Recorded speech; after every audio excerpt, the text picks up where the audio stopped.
नादान गुड्डू और भूत।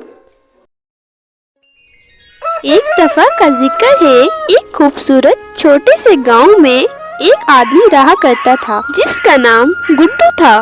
गुड्डू अपने बूढ़े माँ बाप के साथ रहता था। गुड्डू बहुत नेक दिल इंसान था, लेकिन बेचारे गुड्डू का ज़हनी तवाज़ुन ठीक नहीं था। उसकी दिमाग की कमजोरी की वजह से वो हर बात भूल जाया करता था। गुड्डू का ख्याल सारा दिन उसके माँ बाप ही रखते। गुड्डू को खिलाना, पिलाना, सुलाना सब चीजें उसके माँ बाप ही करते थे। लेकिन दिन ब दिन गुड्डू के माँ बाप बूढ़े होते जा रहे थे और उन्हें इस बात की फिक्र खाई जा रही थी कि हमारे मरने के बाद बेचारे गुड्डू का क्या होगा, कौन इसका इतना ध्यान रखेगा, क्योंकि बेचारा गुड्डू तो बहुत मासूम है, उसे अच्छे बुरे की तो पहचान भी नहीं है। बेचारा गुड्डू अपना पूरा दिन यहाँ वहाँ गलियों में घूम कर गुजारता। एक दिन गुड्डू अपने घर के बाहर गली में बैठा हुआ था। गुड्डू को अकेला बैठा हुआ देखकर गांव के दो लड़के आपस में कहते हैं, अबे अबे आजा, गुड्डू अकेला बैठा हुआ है, उसे थोड़ा परेशान करते हैं चलकर। हाँ, चल चल परेशान करते हैं इसको। फिर वो दोनों गुड्डू के पास जाते हैं और गुड्डू से कहते हैं, अरे अरे गुड्डू, आजा आजा, हम तुझे जंगल की सैर करवा कर लाते हैं। अच्छा, घुमाने लेके जाओगे मुझे, चलो फिर चल देता हूँ। फिर वो गुड्डू को जंगल में सैर के लिए ले जाते हैं। जब वो शरारती आदमी गुड्डू को जंगल में घुमा रहे होते हैं तो वहाँ बहुत तेज बारिश शुरू हो जाती है और वो दोनों शरारती बेचारे गुड्डू को अकेला जंगल में छोड़कर भाग जाते हैं। फिर गुड्डू रोने लगता है और फिर आखिर बेचारा थक हार कर इधर उधर घूमने लगता है। जब गुड्डू चल रहा होता है तो उसे कुछ आवाज सुनाई देती है, दाल है, चावल है, लौंग है, मिर्ची है, दाल है, चावल है, लौंग है, मिर्ची है। ये आवाज सुनकर गुड्डू हवेली की तरफ चल देता है। फिर गुड्डू हवेली के अंदर जाता है और कहता है, ये लोग तो एक ही गाना गाए जा रहे हैं, अगर मैं इसमें एक लाइन जोड़ दूं तो दाल है, चावल है, लौंग है, मिर्ची है, दाल है, चावल है, लौंग है, मिर्ची है, लीमू है, धनिया है, अचार है, हल्दी है, लीमू है, धनिया है, अचार है, हल्दी है।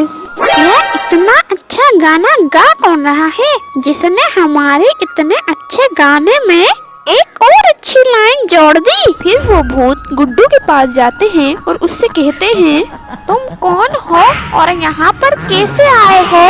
फिर गुड्डू उन भूतों से कहता है, मैं कौन हूँ? मुझे नहीं मालूम मैं कौन हूँ, ये तो तुम बताओ तुम कौन हो?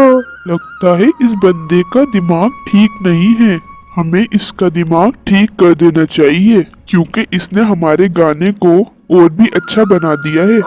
मैं इसका ज़हनी तवाज़ुन अभी ठीक करता हूँ। आब्राकडाब्रा, गिली गिली गिली छू।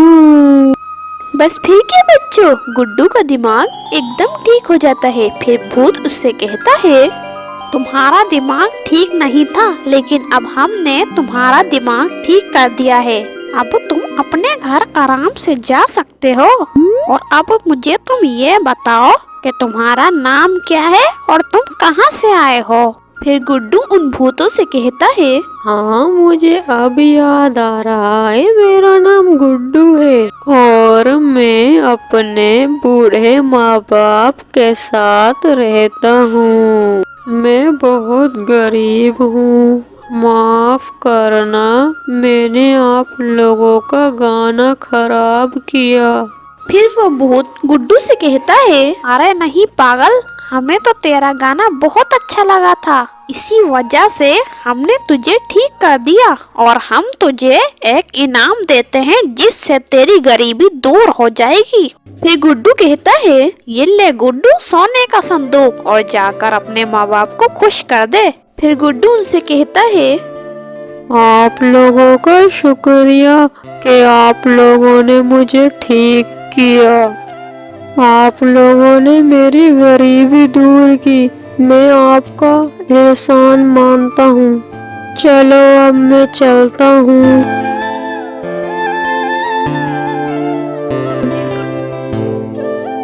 फिर फिर गुड्डू उनका शुक्रिया अदा करके वहाँ से चला जाता है और फिर गुड्डू खुशी खुशी अपने गांव में वापस आता है और अब गुड्डू का दिमाग ठीक हो चुका होता है। फिर गुड्डू घर आकर अपने माँ बाप को सारी बात बताता है जो उसके साथ हुआ, जिसे सुनकर उसके माँ बाप बहुत खुश होते हैं और उसका बूढ़ा बाप कहता है, अरे बेटा, हम बहुत खुश हैं तेरे लिए। हम तेरे लिए बहुत ही परेशान रहा करते थे बेटा, हमें अब छोड़ के कहीं नहीं जाइयो, अब हम सब साथ रहेंगे। फिर गुड्डू बहुत अमीर हो जाता है और अब उसे कोई पागल नहीं बना सकता। बच्चों, कहानी खत्म।